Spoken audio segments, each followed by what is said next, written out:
Light is one of the most important factors. For ages, it has shaped the way we understand buildings, and of course, you cannot detach it from the function they host. So, of course, it has a poetical component to it, which we really like, but there's also a very pragmatic one, which constitutes and is very intertwined with even the structural way of thinking of buildings. Like you think of Roman architecture and the way light goes through the bolts, and it's very specific to that structure. So I really like to think that in this case it's natural light, but everything is kind of connected, from the structure to the material to how the light comes into the building, and of course this also applies to the interiors and how we think they should be lit in a way. We've been working a lot with exhibitions or interior spaces like refurbishing interiors or doing restaurants, and in those places, lighting comes at the very beginning because it really generates a mood, or it really generates, it has a very precise aspect to it.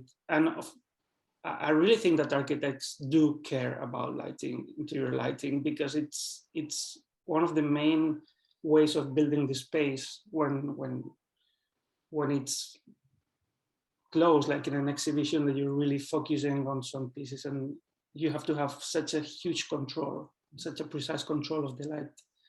And at that point, in this kind of project, it comes at the very beginning. I mean, you cannot detach even the conceptual idea from that. You have an image of what you prefer or what it would fit better in the project. But that said, it also has to fulfill some very specific,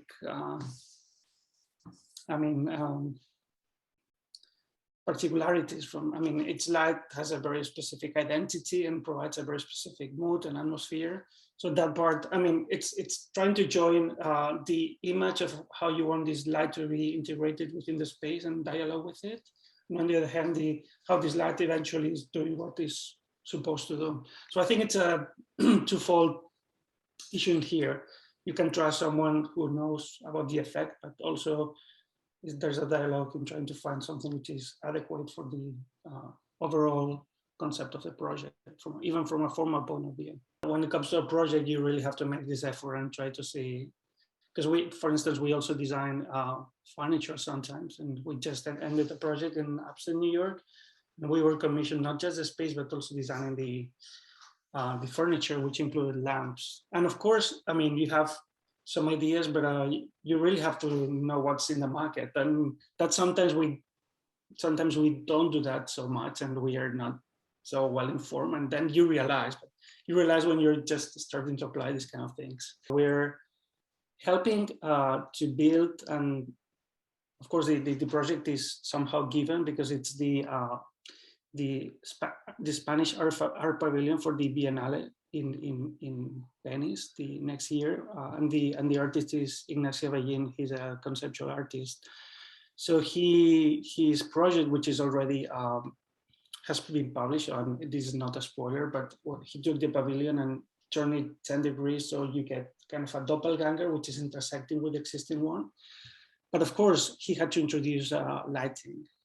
And there was such an interesting conversation going on about how lighting should be applied into a place which is an exhibition space, but at the same time becomes an artwork in itself. So the debate of which was the size and how generic this lighting should look like. This was not a museum, of course, because it was a piece of art, but on the other hand, it should not be over-designed. So just to find the very specific lights that we were using was so, it was really fun, but it took a lot of time to fill all the checks.